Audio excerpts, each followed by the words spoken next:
तमहं वन्दे परमानन्दमाधवम् श्रीमन्मदनगोपालं बृन्दारण्यपुरन्दरम् श्रीगोविन्दं प्रपद्येऽहं दीनानुग्रहकारकम् वन्दे मुकुन्दमरविन्ददलायताक्षम् कुन्देन्दुशङ्खदशनं शिशुगोपवेशम् इन्द्रादिदेवगणवन्दितपादपीठम् वृन्दावनालयमहं वसुदेवसूनुम् नवजलधरवर्णं चम्पकोद्भासिकरणम् विकसितनलिनास्यं विस्फुरन्मन्दहास्यम् कनकरुचिदुकूलं चारुबर्हावचूलम् कमपि निखिलसारं नौमि गोपीकुमारम् वंशीविभूषितकरान्नवनीरदाभात् पीताम्बरादरुणबिम्बफलाधरोष्ठात् पूर्वेन्दुसुन्दरमुखादरविन्दनेत्रात् कृष्णात् परं किमपि तत्त्वमहं न जाने। बिगड़ी जन्म अनेक की, सुधरे अबही आज, हो ही राम को नाम जप, तुलसी तज कुसमाज। हो ही राम को, कल अपने इसी विषय पर बातचीत हुई थी। मनुष्य के सबसे बड़ी गुलामी जो है वो है इंद्रियों की गुलामी। ये जो 5 हमारी इंद्रियां हैं, आंख, कान, नाक, जिह्वा और त्वचा, इनके 5 विषय हैं। रूप, रस, गंध, शब्द, स्पर्श।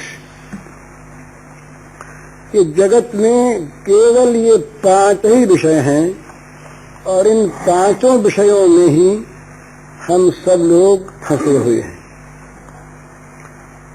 तो ये मालूम नहीं होता है।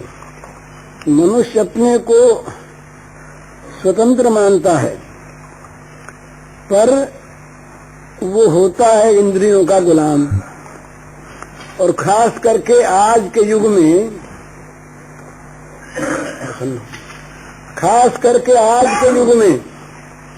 जहाँ व्यक्ति स्वातंत्र का बड़ा महत्व है।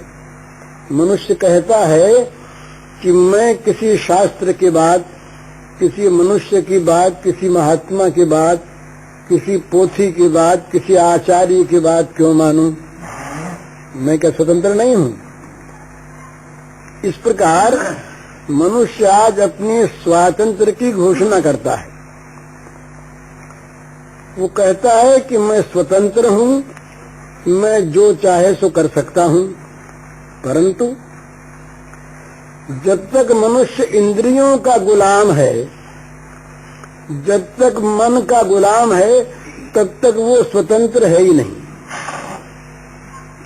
जितम जगत केन, जगत किसके द्वारा जीता गया?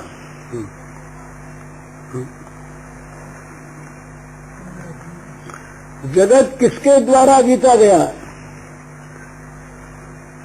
मनो ही येन, जितम जगत केन मनो ही येन। शंकराचार्य का एक छोटा सा ग्रंथ है प्रश्नोत्तरी।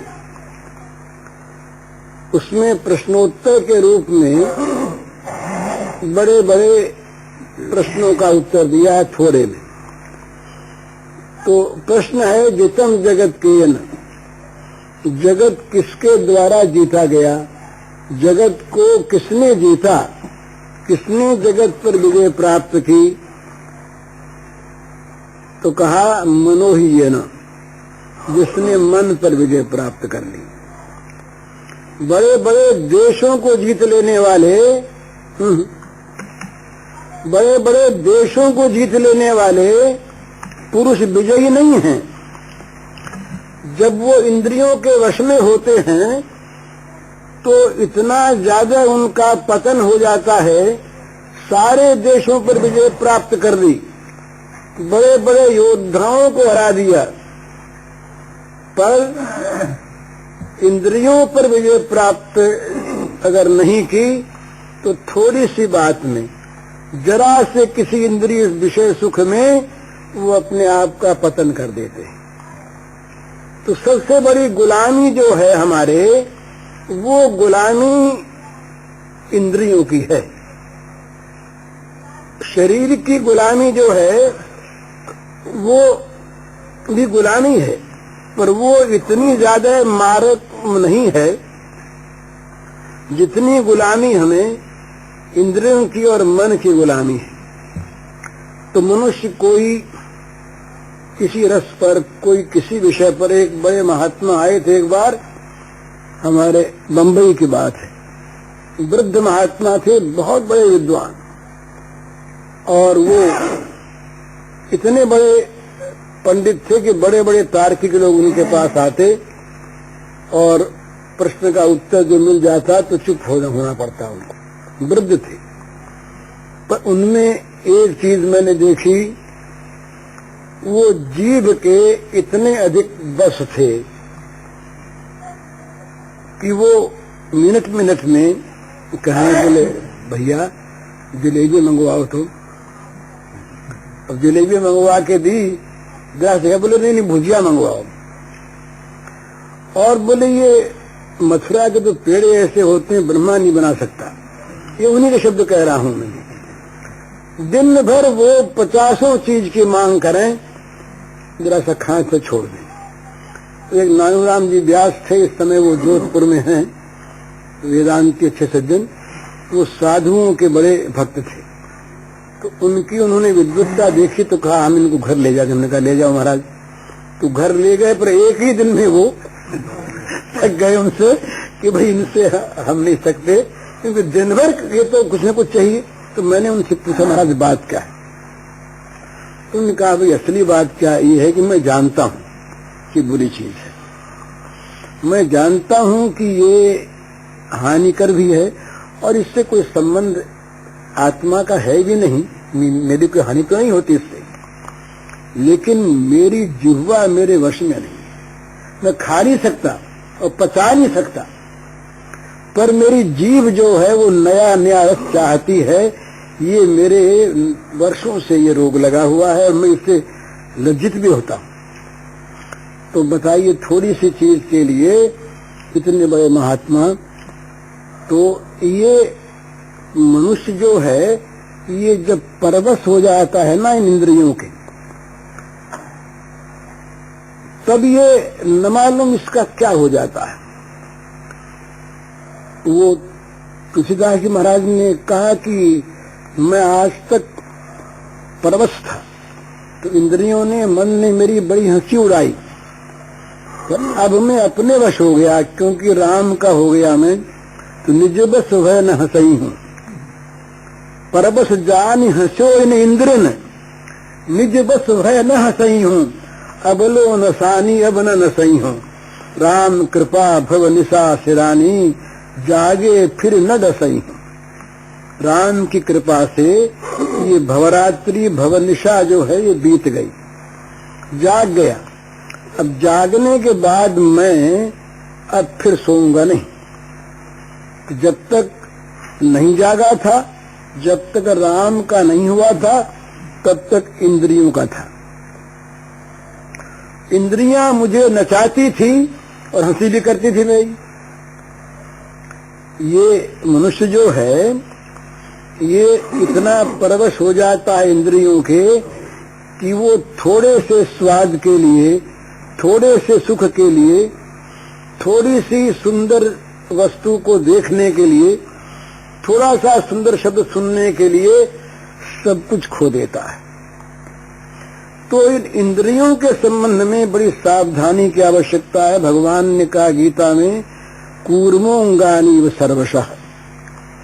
जैसे कछुआ जरा सा भी कहीं किसी प्रकार से कोई ध्वनि सुन लेता है, आवाज सुन लेता है, तो तत्काल अपने अंगों को अंदर ले जाता है, ढाल के अंदर, कि जिससे अंगों पर चोट न होने पावे। तो इसी प्रकार कूर्म के अंग की भांति इंद्रियों को विषयों से रोक रखना चाहिए। रोकने पर भी ये जाएंगी, स्वभाव है ना। ये उपनिषद में आता है कि परांच खानी, ये जो है इंद्रियां जो हैं, इनका स्वभाव है बहिर्गमन करना, बाहर की ओर जाना। ये ब्रह्मा ने इनका स्वभाव बना दिया है। तो बाहर की ओर जाने वाली इंद्रियों को रोकना बड़ा कठिन, परंतु यदि मन बुद्धि के वश में है और बुद्धि यदि आत्मा के वश में है तो इंद्रियों को मजे में रोका जा सकता है। इंद्रियों को लगाना चाहिए उस काम में जिस काम में हमको अपने असली काम में सहायता मिले। आंख चीज देखेगी ही, कान सुनेगा ही, इनको बंद नहीं करना है, क्योंकि बंद करने से साधन बंद हो जाएगा। आंख है और हम किसी अच्छे ग्रंथ को नहीं देख पाते तो आंख से फिर क्या काम दिया। तो आंख से काम लेना है कि जितनी इंद्रियां भगवान ने दी हैं ये सब के सब हमारी सहायता के लिए दी हैं। घोड़े रथ में जुते हैं तो घोड़े रथ का संचालन करने के लिए हैं। रथ में घोड़ों की आवश्यकता है ही, परंतु अच्छे राह पर ले जाना, बुरे राह पर ले जाना, ये हमारे अधीन है। हम चाहे घोड़ों को बुरी राह पर छोड़ दें और चाहे घोड़ों को हम अच्छे रास्ते पर ले जाएं, परंतु घोड़ों को भरोसे अगर छोड़ देंगे तो क्या होगा। घोड़े अंधे हैं। घोड़े आपने देखा होगा, अच्छे अच्छे घोड़े जो होते हैं गाड़ी में जुटे हुए, उनके आंखों पर यहाँ कुछ लगाया रहता है जिससे वो ठीक तेजा इधर उधर न ताक सकें। और घोड़े बड़े प्रबल होते हैं। बाजी जो हैं घोड़े, इनमें बड़ा बल होता है, इसीलिए हॉर्स पावर पर आजकल चलता है। ये कितने हॉर्स पावर की मशीन है, घोड़ों की शक्ति बड़ी मानी गई है। तो ये इंद्रियां घोड़े हैं। इंद्रियानि हयान्याहो, इंद्रियों को घोड़े कहा उपनिषद में, कठोपनिषद में आता है। इंद्रियां जो हैं ये तो घोड़े हैं। और मन प्रग्रह में च, मन है लगाम है, और बुद्धिम तो सारथिम बुद्धि, बुद्धि है ये हाँकने वाला सारथी है। शरीर रथ है, आत्मा रथी है। तो इसी रथ में बैठ करके हमको अपने परमात्मा के धाम पहुंचना है, अपने असली घर पहुंचना है, इसी के द्वारा पहुंचना है। तो आत्महत्या से काम नहीं चलेगा, इंद्रियों को नष्ट करने से काम नहीं चलेगा, परंतु इंद्रियों को, मन को, इनको लगाना है भगवान की ओर। उस रास्ते पर रथ को मोड़ देना है सावधानी के साथ, जिसमें रास्ता न भूले और किसी ऐसे रास्ते में न जाए उबड़ खाबड़ में, गड्ढे वड्ढे में, जहाँ गिर करके सबकी हानि कर ले। सावधानी, तो भी सावधानी हो कैसे, तो का सारथी अच्छा हो तो काम बने। उपनिषद में आया, कठ में भी है और मांडुक्य में भी है। वो कहते हैं अंधे न नियमाना यथा अंधा। अंधा आदमी अंधे को लकड़ी पकड़ा दे तो क्या होगा, दोनों गिरेंगे। तो अंधे को ये चाहिए कि आंख वाले को लकड़ी पकड़ावे, जिसमें उसके सहारे सारे वो चलता जाए। तो ये वो हमें चलाने वाला कौन है, वो बुद्धि है। बुद्धि में दो काम होते हैं भला, बुद्धि दो काम करती है, मीमांसा भी करती है और शासन भी करती है। बुद्धि न्याय भी करती है, शासन भी करती है। दोनों विभाग बुद्धि के जिम्मे, न्याय विभाग भी और शासन विभाग भी। पर बुद्धि यदि विकृत होती है तो न न्याय कर सकती है और न संचालन कर सकती है। बुद्धि का निर्णय अगर उल्टा हुआ तो सारा काम उल्टा हो जाएगा। हम लोग गिरते क्यों हैं? पीछे कहते हैं क्या करें, बुद्धि मारी गई थी। उस समय बुद्धि ने काम नहीं दिया, हमारी तो बुद्धि विपरीत हो गई। भगवान कहते हैं कि बुद्धि विपरीत होती है कब? जब बुद्धि पर तमोगुण छाता है।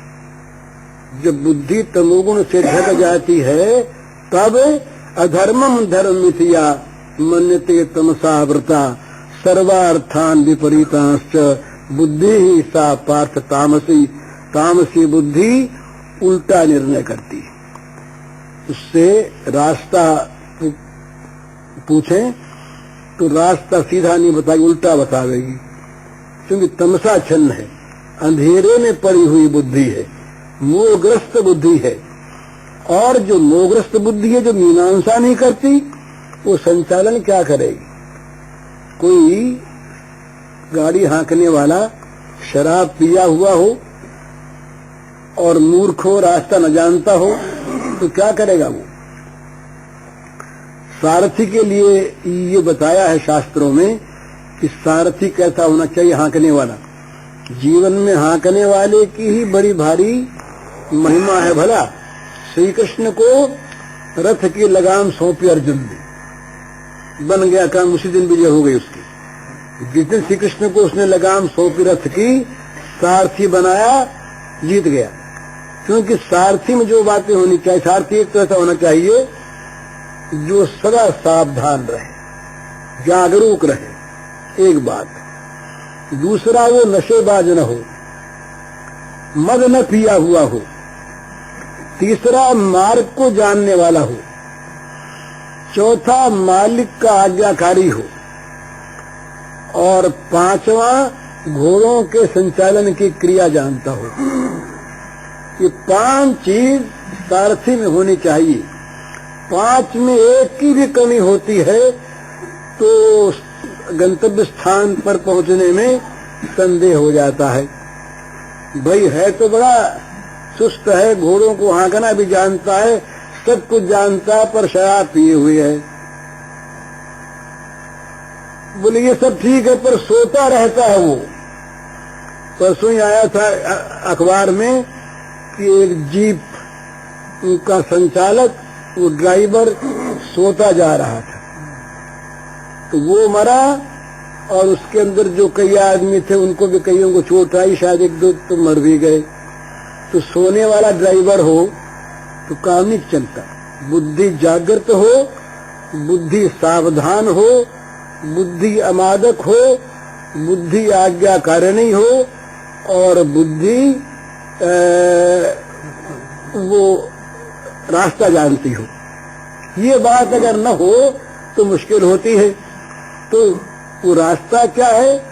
ये जो सात्विकता है बुद्धि में, ये प्रकाश देती है। तो इसलिए इंद्रियों के द्वारा क्या करना चाहिए? इनका सबका संबंध है। इंद्रियों का संबंध मन से, बुद्धि से है। इंद्रियों का संबंध आत्मा से है। इसी प्रकार आत्मा का संबंध इंद्रियों से, मन बुद्धि से है। ये सब जुड़े हुए हैं ना। जब तक एक रथ में जुड़े हुए हैं सब के सब, तब तक वो वहां तक एक की भूल से सबको चोट आ सकती है। सारथी ने भूल कर दी तो, लगाम टूट गई तो, घोड़े बिगड़ गए तो, हर तरह से रथी टूट गया तो ये सब का ठीक ठिकाने से संपन्न होना आवश्यक है। ये तो हमारा शरीर रथ है, इसमें इंद्रियां घोड़े हैं, मन लगाम है, बुद्धि सारथी है, हम आत्मा जो है रथी चेतन, ये रथी है। तो क्या करना है? ये अन्योन्य रूप से सहायक एक दूसरे के हैं। अगर बुरे स्थान पर इंद्रियां नहीं जाएंगी तो सारथी को भी बुरी आदतें कम पड़ेंगी, और बुरे स्थान में सारथी इंद्रियों को जाने देगा ही नहीं तो इंद्रियां बुरे स्थान में जाएंगी ही नहीं। तो मन भी अच्छे काम में लगे, बुद्धि भी अच्छे काम में लगे और इंद्रियां अच्छे काम में लगे, इसकी बड़ी जरूरत है। तो संसार में क्या है, संसार में क्या हो रहा है कि अधिकतर मनुष्य जब जगत में तम अधिक छाता है तो मन होता है इंद्रियों के अधीन और बुद्धि होती है मन के अधीन। ये उल्टा काम होता है। मनुष्य ये मान लेता है, क्या बताएं हमारा तो मन नहीं मानता, क्या बताएं हमारे तो आंख नहीं मानती, जीभ नहीं मानती, कान नहीं मानते। मामूली मामूली बातों को लेकर के किसी को सुनने की शौक है। सुनने की शौक में कोई बुरी बात नहीं है, सुनना चाहिए आदमी को, पर सब में एक तत्व होना चाहिए कि जो सुने, जो देखें, जो चखें, जो स्पर्श करें, जो सूंघें, उसमें हमारे आत्मा का उत्थान है या पतन। सब में एक कसौटी पर कस के सबको काम में लेना है। आत्मा का पतन करने वाला शब्द हमारे लिए त्याज्य है, चाहे वो कैसा ही सुंदर हो, कितने सुरीला हो। किसी बेश्या की आवाज यदि बहुत सुंदर है और बड़ा अच्छा वो गाती है और बड़ी सुरीली उसकी ध्वनि है, सब कुछ है, पर यदि उसके गान सुनने से हमारे मन में विकार होता है तो हमारे लिए सर्वथा त्याज्य है, वो चाहे गान कितनी अच्छा क्यों न हो। इसी प्रकार रस की खाने की चीज, इसी प्रकार देखने की चीज, इसी प्रकार सूंघने की। और एक बात है, इंद्रियां जो है ना, ये जब वश में नहीं होती हैं तो मन को बहुत जल्दी खींचती है, और खिंचा हुआ जो मन है ये लगाम रखे ना बीच की, कि जरा सा अगर इसने जोर दिया और कहीं सारथी इसके अधीन हो गया तो सारा मामला बिगड़ जाएगा थोड़ी सी देर में। ये इसलिए बड़ी सावधानी करने के लिए शास्त्रकार कहते हैं दुस्संगः सर्वथैव त्याज्यः। नारद जी ने कहा कि बुरे संग का सर्वथा ही त्याग करो। क्षण भर के लिए भी अगर बुरा संग हो गया, उसने अगर मन में सोए हुए शैतान को जगा दिया तो न मालूम क्या दशा होगी। अजामिल के लिए आता है, अजामिल जो था ये ब्राह्मण का लड़का था, नौजवान था, पिता माता का भक्त था, पढ़ा लिखा था, वेद का अध्ययन करता था, सदाचारी था। पिता के अच्छे शासन में उसके अंदर जो विकार थे, विकार हम सभी के रहते हैं, विकार दबे हुए थे, सोए हुए थे। वो रोज जाया करता था पिता के हवन के लिए लकड़ी लाने, जंगल गया था समिधा लाने, तो समिधा लेके लौट रहा था। अब तक कोई उसने बुरी नीयत से काम नहीं किया, तो जिस रास्ते होके वो लौटा, उस रास्ते में उसकी आंखों ने एक दृश्य देखा। बस वो देखते ही मन का शैतान जाग गया। सोया हुआ जो विकार था वो विकार उद्बुद्ध हो गया, जाग गया। बस उस विकार ने उसको वश में कर लिया। ब्राह्मणत्व गया, सदाचार गया, धर्म गया, सब गया, वहीं पर वो रह गया। एक चांडाल स्त्री थी, उससे विवाह कर लिया उसने। सारा जीवन उसका अधर्ममय हो गया एक क्षण के बुरे संग से। इसलिए जो अपना भला चाहते हैं वो उनकी बात, दूसरे जो इतने वीर हैं जो हजार हजार चोट खा करके भी जो नहीं गिर सकते, उनकी बात अलग है। वो महात्मा हैं, वो आदर्श हैं। ये तो हम जैसे जो कमजोर हृदय के आदमी हैं उन लोगों के और वही ज्यादा हैं, ज्यादा संख्या उनकी है। तो उनके लिए आवश्यक बात है कि वो कभी किसी प्रकार से भी किसी इंद्रिय को बुरे संग में न जाने दे। ये बहुत सावधानी की चीज है। भला जरा से में लग जाएगा और लग के जीवन को बिगाड़ देगा। हमने अच्छे अच्छे आदमियों को देखा है, जरा कुछ दिन तक, कुछ देर तक बुरे संग में रहे और इतने जोर का उनका पतन हुआ कि कुछ ठिकाना नहीं। अच्छे आदमी थे, बुरे काम को बुरा मानते थे, उस संग में रहे, वहां मन का शैतान जाग गया, इंद्रिय ने जोर मारा, बस गिर गया आदमी। अच्छे अच्छे आदमियों को देखा, खास करके ये 3-4 चीजें जो हैं, स्पर्शेंद्रिय, रसेंद्रिय, ये 2 बहुत ज्यादा घातक होती हैं, बहुत ज्यादा घातक होती हैं। इनसे खूब बचना चाहिए जहां तक बने। ये कहने में बात जरा भद्दी लगती है और लोग समझेंगे भाई ये बैराग बैराग की क्या बात करता है रोज रोज, पर असली चीज ये है कि जितनी शौकीनी है ना, इसका ये अर्थ नहीं कि आजकल लोग कहते हैं भाई ये तो ललित कला का विरोधी है। कोई आदमी अगर ऐसी बात कहे, ये सांस्कृतिक चीजों का विरोधी है। आजकल हमारे जुगल किशोर जी बिड़ला कहा करते हैं कि हमारी संस्कृति आजकल केवल नाचने गाने में आ गई है। बोले साहब, सांस्कृतिक दल जा रहा, हमारा सांस्कृतिक मिशन जा रही है चीन जापान, तो क्या जाएगा उसमें? कुछ गाने वाली लड़कियां और कुछ गाने बजाने वाले नाचने वाले लोग, संस्कृति समाप्त हो गई। संस्कृति के अंदर कितना ऊंचा आदर्श संस्कृति का, आध्यात्मिक उन्नति को लेकर वो कुछ नहीं। तो मामूली चीज पर वो मनुष्य के मन को खींचने के लिए पर्याप्त है ना। जरा सा भी किसी के मन में किसी इंद्रिय के द्वारा विकार पैदा हो गया, फिर हाथ की बात नहीं है। तो मनुष्य को यहीं पर चेत करना है कि वो सावधान रहे, जरा सी देर के लिए भी किसी इंद्रिय को बुरे संसर्ग में लगावे नहीं। अगर वो लगा, कहीं वो मन में चीज धस गई तो बड़ी बुरी होगी। एक दिन की बात है, हमारे एक मित्र थे, तो वो कहीं खाने को गए एक दिन, तो वो नहीं जाया करते थे, पर एक दिन कोई ले गया। वहां उन्होंने एक ऐसी चीज खाई उस दिन जो उनको अच्छी लगी। वो चीज थी खराब पर अच्छी लगी उनको, जीभ को अच्छी लगी। अब साहब बड़ी आफत हुई, वो फिर बड़ी मुश्किल से वो अपने को बचा सके। एक बार तो गिरी गए, बड़ी मुश्किल से अपने को बचा सके। एक अभी हमारे पास 3-4 दिन पहले एक चिट्ठी आई है, उसमें लिखा है कि एक बहुत अच्छे घराने के आदमी अपनी लड़की को सिनेमा में ले गए। एक दिन घटना लिखी, अफसर थे कोई, वो सिनेमा में, उसी दिन वो लड़की सिनेमा में एक दूसरा आदमी देखने आया तो उसके साथ भाग गए। एक दिन की घटना, ये एक दिन की घटना। क्या होता है, ये मनुष्य में इतना जोर लगता है इंद्रिय का, इतना जोर लगता है आवेग का, आवेश आता है कि उस समय उसकी बुद्धि मारी जाती है।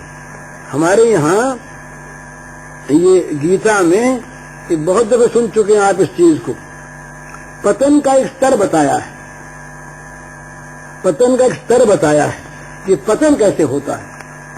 तो उसमें एक के बाद एक, एक के बाद एक, एक के बाद एक।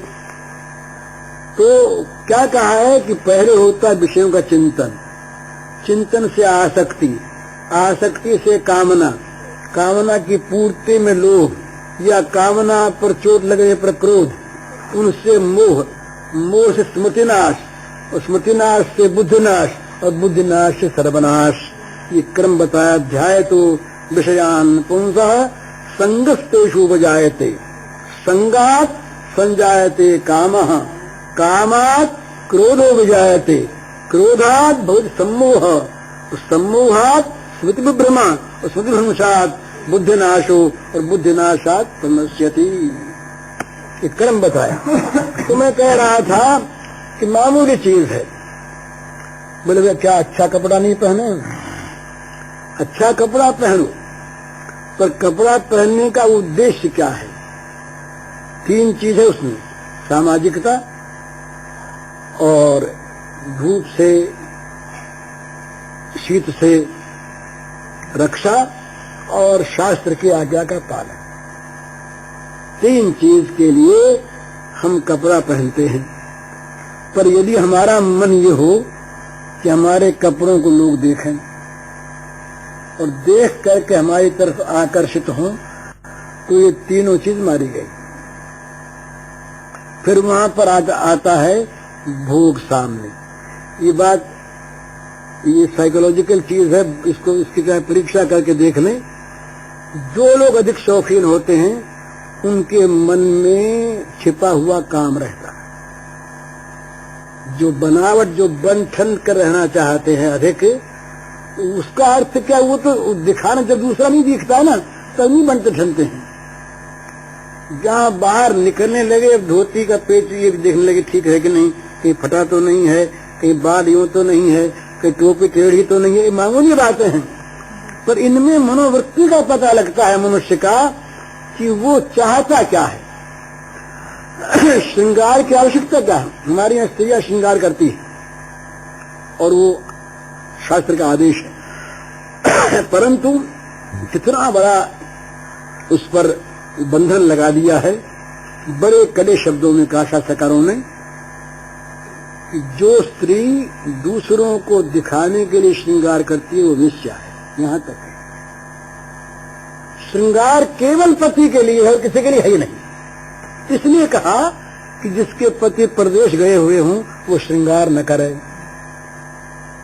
ये कंस पैदा कैसे हुआ, इसकी कथा आती है। ये राक्षस के औरत से हुआ, क्यों हुआ, ये सब बातें हैं। तो ये चीज देखने की है कि जहां पर भी श्रृंगार का अर्थ दूसरों की मनोवृत्ति को खींचना है, वहां उसके मन में काम है, श्रृंगार वास्तविक नहीं। इसी प्रकार सब चीजें, ये भजन भी और कीर्तन भी, व्याख्यान भी, समाधि का ध्यान भी, अगर लोग दिखाने के लिए है तो भाई सावधान हो जाओ, कहीं न कहीं गड़बड़ी है। वो उसने सुनाया था ना मैंने आपको कि एक काजी साहब थे, वो दिन में 6-6 बार नमाज पढ़ें, तो 30 वर्ष हो गया उनको पढ़ते। तो जब वो खुदा के सामने गए तो खुदा ने कहा कि तुम्हारी बंदगी से हम खुश नहीं, तुम नरकों में जाओगे। बोले क्यों, हमने तो 6-6 बार नमाज पढ़ दी।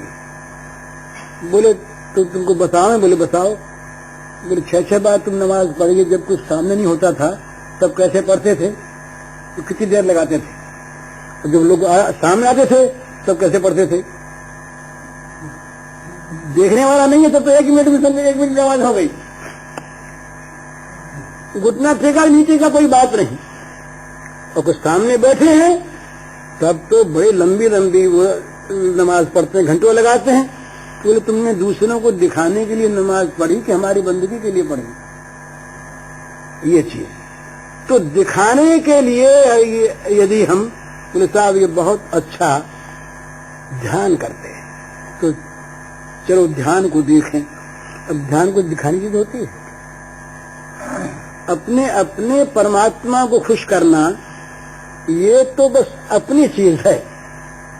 पतिव्रता स्त्री क्या पति को खुश करने के लिए कहीं नाचना गाना सीखती है, कहीं नाचना गाना जाया करती बाहर, तो उसके सामने कुछ भी करे। लेकिन इसी प्रकार से परमात्मा के सामने, परमात्मा के लिए जिसकी सारी इंद्रियों का उपयोग है वो तो ठीक है, और जहां कहीं भी दूसरी चीज सामने है वहीं पर सावधान हो जाना चाहिए कि न मालूम क्या हम किसकी गुलामी कर रहे हैं, यहाँ पर इंद्रियों की कर रहे हैं या भगवान की कर रहे हैं।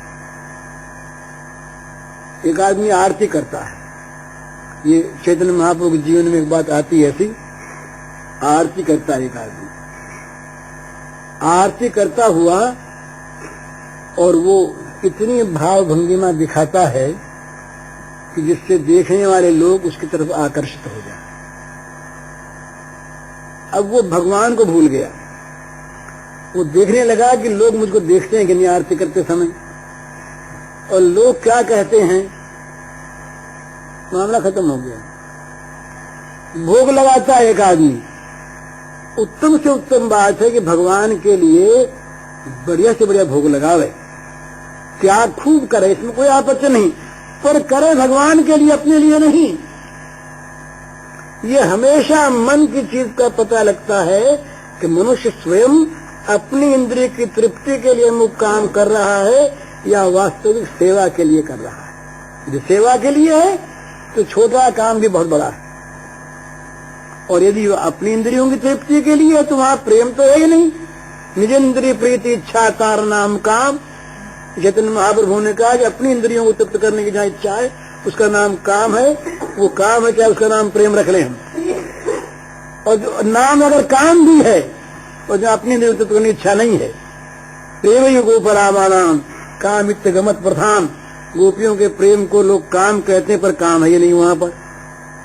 तो इसलिए हमेशा मनुष्य को सावधान रहना है कि वो इंद्रियों की गुलामी में कहीं ना आ जाए।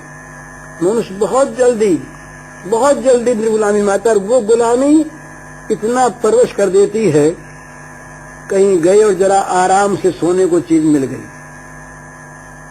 बोले अगली बार यहीं ठहरेंगे आकर के। कहीं ठहरने में आपत्ति नहीं है, पर यदि मन उस स्पर्श के सुख को दे लेने के लिए सोता है तो इंद्रिय के वश हो गया। एक प्रचारक है, मान लीजिए, धर्मोपदेश करता है, देश की बात कहता है, उसकी जहां बहुत खातिर हुई, वहां हम बोले यहाँ तो अच्छे आदमी हैं, यहाँ समझदार लोग हैं, बुद्धिमान लोग हैं, और जहां खातिर नहीं हुई बोले यहाँ प्रेम नहीं लोगों में, यहाँ लोगों में प्रेम नहीं है, यहाँ क्या करें आकर के। अरे जहाँ प्रेम नहीं हुई तो प्रेम पैदा करना है, जहाँ है वहां क्या करना है, वहां तो है ही। परंतु मन में छिपी हुई चीज रहती है, या हमें सुख मिला या हमें सुख नहीं मिला। ये सारे धर्म के कार्यों में, सारी साधनाओं में मनुष्य की सावधानी की आवश्यकता है। भगवान ने ये बात बड़े जोरों से कही ये गीता में। ज्ञानियों का जहाँ आया प्रसंग, वहां भगवान ने सोचा कि ये दो बात में ये ज्ञानी लोग जो हैं ये सब खराब कर देंगे। एक तो कह देंगे भाई जगत है ही नहीं, तो किसी का भला बुरा क्या है, भला तो होता नहीं, और बुरा करने में जगत है नहीं, चाहे तो करो। अपने तो किसी को दान देना है नहीं, और लेने में आपत्ति नहीं, क्योंकि जगत है ही नहीं, समझे। और दूसरा बोले ये गुणागुणेषु वर्तन्ते तिमत्वान सज्जते, गुणों में वर्त रहे हैं, हम तो कुछ करते नहीं, तो इंद्रियां कुछ भी करें। तो भगवान ने इतनी सावधानी रखी वहां पर गीता में, कहा कि भाई देखो निर्गुण की उपासना बड़ी अच्छी, और दो बात, सर्वभूतिते रतः और सारी इंद्रिय ग्रामों को वश में कर लेना। दो चीज होनी चाहिए, इंद्रियों को वश में करोगे तो सारे भूतों हित में रत रहोगे, तब तुम्हारा ज्ञान बढ़ेगा आगे। और केवल ज्ञान के नाम पर तुमने इंद्रियों का नियंत्रण तोड़ दिया और किसी के सुख दुख की परवाह करनी छोड़ दी, तो ज्ञान के नाम पर अज्ञान आवेगा। इसी प्रकार भक्तों के लिए कहा, जहां भक्तों की व्याख्या शुरू की भगवान ने, वहां कहीं माला कंठी का नाम गीता में है ही नहीं। ऐसी माला पहने, ऐसी कंठी लगावे, तिलक ऐसे करे, राम नाम ही रखे कि कौन सा जूता रखे, कुछ नहीं, है ही नहीं।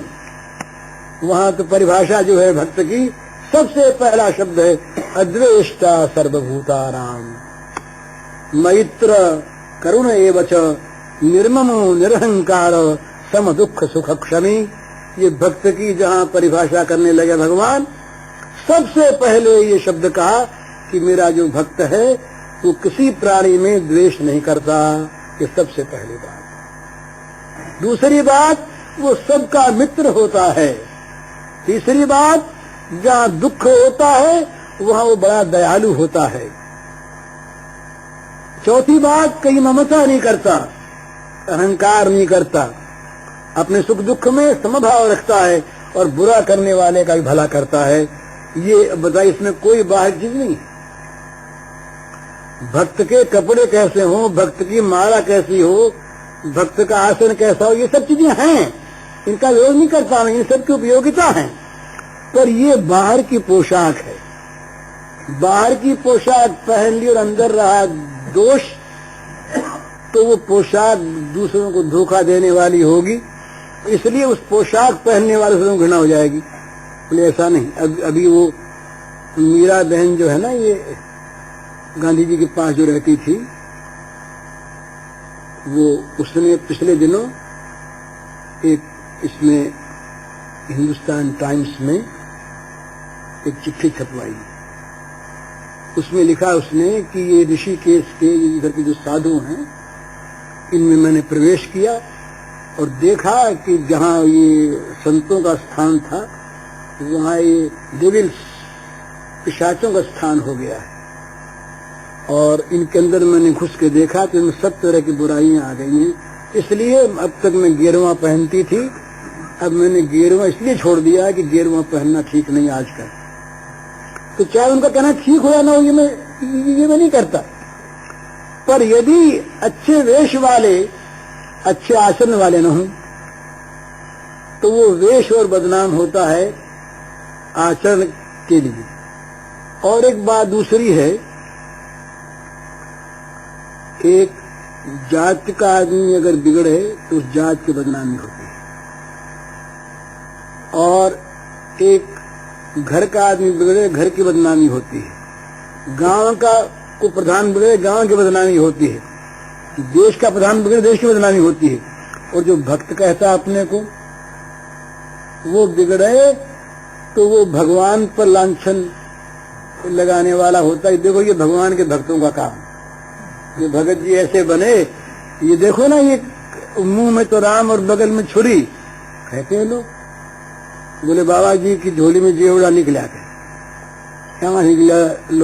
लोगों ने बांधने के बाद से बोले झोली में दिखा के मारा है, अरे जेवड़ा कर रखा है क्या? क्यों? इसलिए आचरण की पवित्रता, इंद्रियों का संयम, मन का संयम, ये सबसे आवश्यक चीज है साधकों के लिए। इसकी बड़ी आवश्यकता है। ये अगर न हुए और इनके हम गुलाम बने रहे तो हमारी जो स्वतंत्रता है ना, स्वातंत्र, ये स्वतंत्रता उच्छृंखलता के रूप में आ जाएगी। स्वतंत्रता और उच्छृंखलता एक से लगती है, जो हमारे मन में आवश्यक है। किसी की बात नहीं मान, बोली क्यों नहीं मानोगे? स्वतंत्र है इसलिए। तो स्वतंत्रता तो ठीक है, स्वतंत्रता अगर उच्छृंखलता में परिणत हो जाए, मन माना करे, समाज को न देखे, धर्म को न देखे, भगवान को न देखे, समाज को न देखे, अपने को न देखे, तो क्या होगा उसका परिणाम? वो जो स्वातंत्र है उसको डुबावेगा, जगत को डुबावेगा, वो स्वातंत्र है ही नहीं। इसलिए शास्त्रकार कहते हैं कि भाई ये जो तुम्हारी तीन चीज है संचालन करने वाली, इंद्रियां, मन, बुद्धि, इन तीनों को भगवान से जोड़ो। मन से भगवान का चिंतन करो, बुद्धि से भगवान का निश्चय करो, और इंद्रियों को भगवत संबंधी कार्यों में लगाओ। कि आंख से बुरी चीज देखने के बदले अच्छी चीज देखो, उन चीजों को देखो जिनका प्रयोग करने से संसार का, जीवों का भला होता है। जीव के द्वारा वैसी बात कहो जिस बात से तुम्हारा और सुनने वाले का भला हो। ऐसी जबान कभी मत निकालो आवेश में, आवेग में, कैसे भी, कि जो जबान अपना बुरा करे, जगत का बुरा करे। और सिद्धांत एक साथ साथ एक और है, वो ये बहुत दफे अपने बात हो चुकी, याद रखने का है। हमारी जिस क्रिया से दूसरे का बुरा होगा, उससे हमारा भला कभी होगा ही नहीं। ये सिद्धांत मान लेना चाहिए। जो आदमी समझता है कि मैं अपना भला करूंगा दूसरे का बुरा करके, वो अपना भला कभी कर नहीं सकता, हो ही नहीं सकता। उसका परिणाम अच्छा होगा ही नहीं। और दूसरे के भले के लिए अपने को त्याग करेगा, खो देगा अपने को, तो खोकर बहुत पालेगा वो। भगवान के घर में न्याय है। तो इसलिए इंद्रियों के द्वारा, मन के द्वारा, बुद्धि के द्वारा ऐसा काम कभी कोई न करे, ऐसे संग में न रहे, ऐसे विषय का सेवन न करे, न चिंतन करे जिससे अपना पतन हो और दूसरे के मन में शैतान जागे। जैसे बोले साहब अपने यहाँ आज गायन का जलसा है, बड़ा अच्छा संगीत तो बड़ी अच्छी चीज है, बड़ा उत्तम है, सबका मन चलता, सब मनोरंजन होगा। और ऐसे गंदे गंदे गाने गाए गए कि सुनने वाले लोगों के मन में विकार पैदा हो गया। हमने मनोरंजन किया या उनका विनाश किया? जरा विचारिए इस चीज को। जिस किसी हमारी क्रिया से किसी दूसरे के मन का असुर जाग उठे, वो क्रिया बड़ी बुरी। हमारी प्रत्येक क्रिया ऐसी होनी चाहिए, बोलचाल भी, हंसी मजाक भी ऐसे नहीं होने चाहिए, विनोद भी ऐसा नहीं होना चाहिए जो विनोद दूसरे के अंदर असुर को जगा दे और अपने को जगा दे। असुर जो है किसी के अंदर, उसको सुला दे, मार दे तो बड़ा अच्छा है। अपनी क्रिया प्रत्येक ऐसी होनी चाहिए कि दूसरे के अंदर का आया हुआ असुर सो जाए, वो जागरे नहीं, मर जाए। हमारे वो एक पिलानी के थे, लक्ष्मीराम जी मरोदिया, कलकत्ते में थे। अब तो वो उनका देहांत हो गया। हमने उनका बड़ा संग किया। वो महात्मा थे, उनको महात्मा मानते हैं, गृहस्थ थे, व्यापारी थे। पर उन्होंने हमारे जीवन में हमने देखा किसी के अंदर के शैतान को नहीं जगाया। कोई बहुत गुस्सा होकर गया था तो गुस्सा वो तो किसी का बुरा करते नहीं। दो आदमी लड़ रहे हैं, दो भाई, और वो गए बीच में, भाया मान जाओ, भाया थे यूं करो, और उनसे लड़ने लगे। तो वे समझते कि अब इनके लाइफ तो दूर हुई ना, अब हमको गाली बकते बक लेंगे। अब कहाँ तक बकेंगे? बकते बकते जब थक जाते तब ये हंसकर बोलते, क्यों भाई आप ठीक है ना? अब ठीक है, भात नहीं गलेगी मुंह की, अब बना जाओ। एक ने कहा उससे में आकर के कि लक्ष्मीराम तुम्हारा धरती पर खोज न रहे, तो हंसे, हंस के बोले भैया चाहता तो मैं भी यही कि खोज न रहे धरती पर मेरे कर्म ऐसे नहीं मालूम होते कि जिसमें तेरी बात सच हो। तेरी बात सच हो जाए तो बड़ा अच्छा है, खोज न रहे धरती पर, मुक्त हो जाए। पर मेरे कर्म तेरी बात को सच करने वाले नहीं मालूम देते, हंसने लगाओ।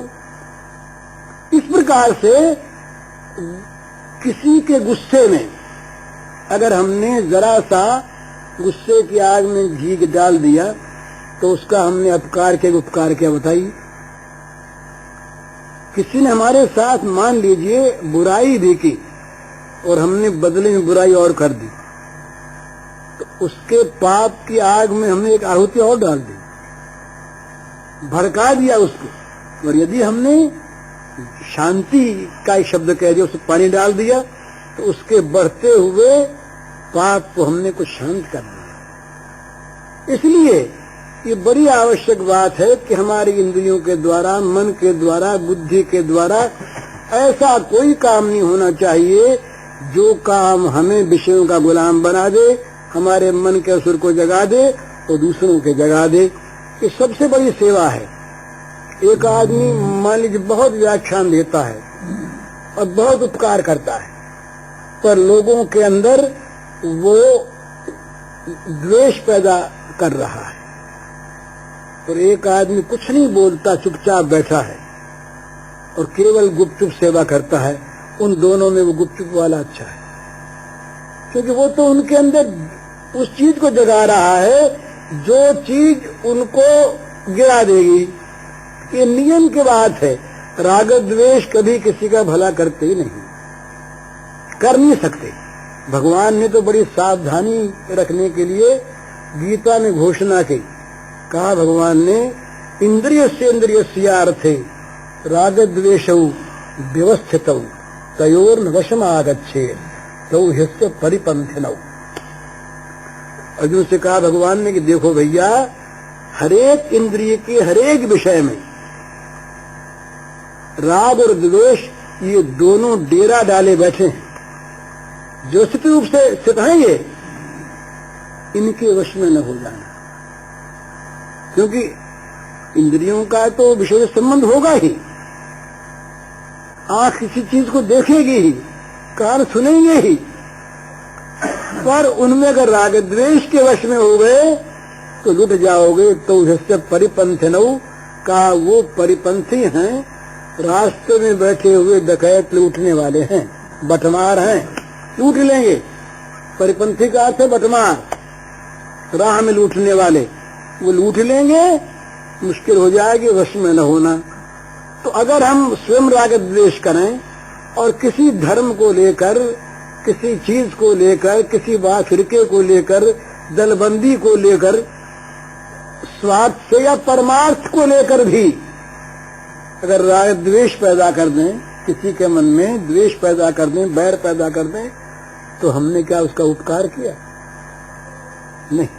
कम से कम जो पारमार्थिक साधक है, जिन लोगों को अपना उत्थान करना है, उत्थान केवल वेश से नहीं होता, देश से नहीं होता और केवल ऊपर के बालों से नहीं होता, उत्थान होता आत्मा का, अंतःकरण का जो पवित्र होना है, चरित्र की जो शुद्धि है, यही उत्थान है। बाकी तो उत्थान अगर हम भौतिक चीजों की बढ़ती को मान लें तो राक्षसों के पास बहुत चीजें थी,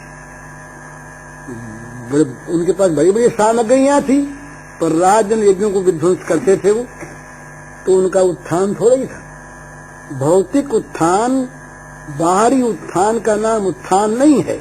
उत्थान वो है, उठना वो है कि जिसमें हमारा चित्त सात्विकता में जा करके उठ जाए, तमोगुण से ऊपर उठ करके हम सात्विकता में पहुंच जाए, हमारा उत्थान है।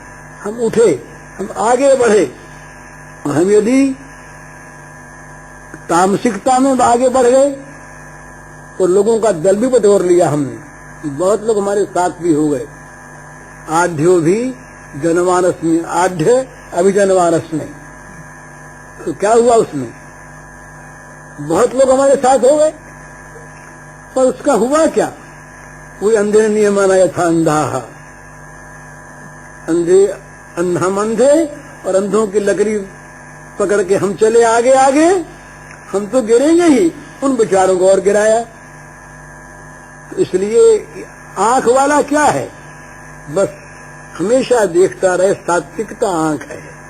हमेशा सत्वगुण का जो परिपोषक तत्व है, विषय है, उसी का इंद्रियों के द्वारा, मन के द्वारा, बुद्धि के द्वारा आहरण करें, विषय करें, चिंतन करें, देखें, सुने, सूंघें, स्पर्श करें, और जो बुरी चीज है उसको त्याग देंगे।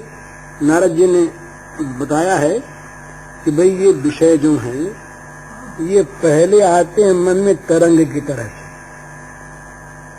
पर यदि इनको रख लिया तो समुद्रायंती, तरंग की तरह आया हुआ समुद्र बन जाएगा, डुबो देगा। जैसे छोटी सी आग की चिंगारी आप कपड़े पर डाल लीजिए, बोले इतना बड़ा कपड़ा है, ये जरा सी चिंगारी क्या है? वो तो सारे कपड़े को आग बना देगी, वो चिंगारी तो सबको जला देगी। इसी प्रकार से ये बुरी चीज जरा सी तरंग की भांति भी मन में आ जाए तो सावधान होना चाहिए कि ये पाप कहाँ से आ गया। सूरदास ने कहा, मौसम कौन कुटिल खल कामी, जिन तनु दियो ताहि बिसरायो, ऐसो नमक हरामी। सूरदास क्षण भर के लिए एक दिन भगवान को भूल गए, ताहि बिसरायो, इनको मालूम है कि बहुत बड़ा पाप हो गया। इतना बड़ा पाप सहा कैसे जाए महाराज, हम तो बड़े पापी। मौसम कौन कुटिल खल कामी, हमारे समान कुटिल खल कामी कौन? जिसने भगवान को बिसराया दिया। उसने बताया था ना, उस दिन हमने गांधी जी की एक डायरी देखी, आश्चर्य हो गया। एक दिन वो प्रार्थना नहीं कर सके तो सवेरे रोने लगे। कहा, बोले ये हो कैसे गया, मैं अपने भगवान को कैसे भूल गया, उसको भूल के मैं जी कह सकता हूँ। ये चीज तो जरा सा भी बुरा काम इतना बुरा लगे जिसकी कोई सीमा नहीं, तो क्या होगा? बुराई होगी नहीं। और जब हम बुरे काम के अभ्यासी हो जाएं और बुरे काम में से हमारे मन से बुरापन निकल जाए तो क्या होगा? हम चाहे कह देंगे, बोले साहब सब करते तो हम भी करते हैं, क्या करें? पर सबका तो हम बहाना करते हैं। हमारे मन से बुराई से घृणा निकल गई है। अरे भाई, सब कुछ जहर खा लें, हम खा लेंगे क्या? पंगत बैठी हो जीवने के लिए और परसा गया हो, कुछ लोग खाने लगे हों, पीछे से कोई आकर के कह दे, बोले साहब वो हमने देखा, वो जब चीनी गल रही थी तो एक सांप गिर गया था कोबरा इसके अंदर, उसका जहर। बोले हैं, अब तो नहीं खाया नहीं, बड़ा अच्छा हुआ। इन लोगों ने खा लिया तो फिर आप भी खा लो, क्यों? इन्होंने खा लिया, बोले ये चीज खा ले, हम क्यों मरेंगे अब? तो विष बुद्धि होने पर कोई विष खाता है क्या? ये जो हम कहते हैं ना कि सब करते तो हम भी करें, ये अपने मन के पाप को दूसरों पर डालने का बहाना है। अपने मन में अगर घृणा हो तो हम कर नहीं सकते उस काम को, चाहे दूसरे करें, पर हमारा मन भी वैसा ही हो गया। दूसरों का नाम ले दिया, बोले भाई सभी आजकल तो करते, इसके बिना काम चलते नहीं। पर काम चलता नहीं क्यों? इसीलिए नहीं चलता कि हमारा मन उसे स्वीकार नहीं करता। हम तो काम चल सकता है, काम चलता है प्रारब्ध से, जगत के भोग मिलते हैं प्रारब्ध से। काम जैसे चलना है वैसे चलेगा ही, न चलाओगे तो चलेगा। जैसे दुख बिना बुलाए आए तो सुख बिना बुलाए आएंगे। पाप पाप हमारे पल्ले बस जाएंगे और कुछ लाभ वाभ होगा नहीं। पर हमारे मन में घृणा निकल गई पाप से, हम इंद्रियों के मन के गुलाम हो गए। इसलिए हमारी ये दशा है और हम आज गिरते चले जा रहे हैं। देश में जो दशा आज हो रही है, ये दशा अगर देश की रही तो पता नहीं क्या दशा और होगी, कितना दुख और पैदा होगा। पहले बुराई मन में आती है, फिर क्रिया में आती है, फिर उसका फल सामने आता है। ये नियम है। तो इसलिए जो भी अपने को बुद्धिमान मानता है, जो भी अपना वास्तव में उत्थान चाहता है, दूसरों की तरफ देखना बंद कर दे। दूसरे क्या करते हैं ये न देखे। हमको तो अच्छा मालूम नहीं होता, हमको अच्छा करना ही है। हम तो इस बात को मानेंगे ही, चाहे सब लोग मानना बंद कर दें।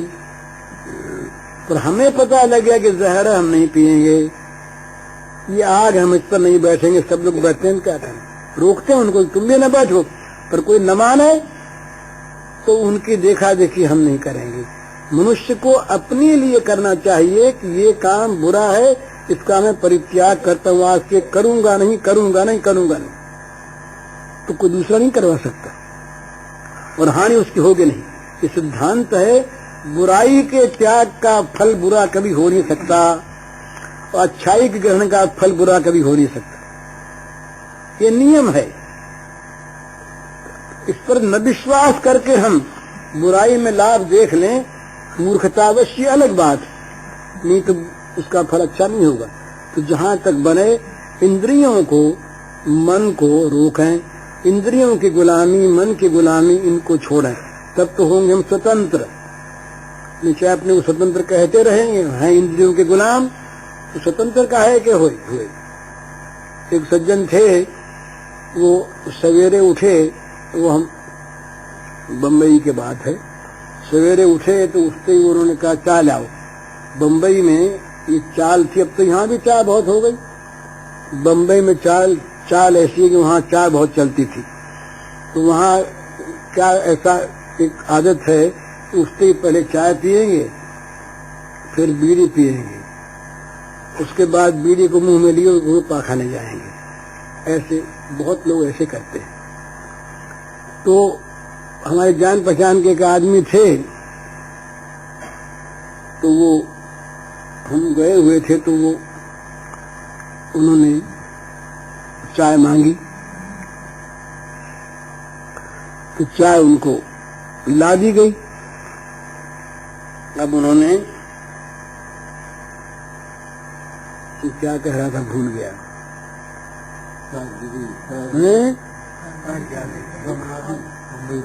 खैर वो हाँ, वो चाय पीने लगे। अब बात याद आ गई। वो थे बड़े स्वतंत्रतावादी। पूज्य श्री भाई जी के इस प्रवचन का शीर्षक है भगवान के गुण हमारे जीवन में आवें। और इसका कैसेट संख्या है 134।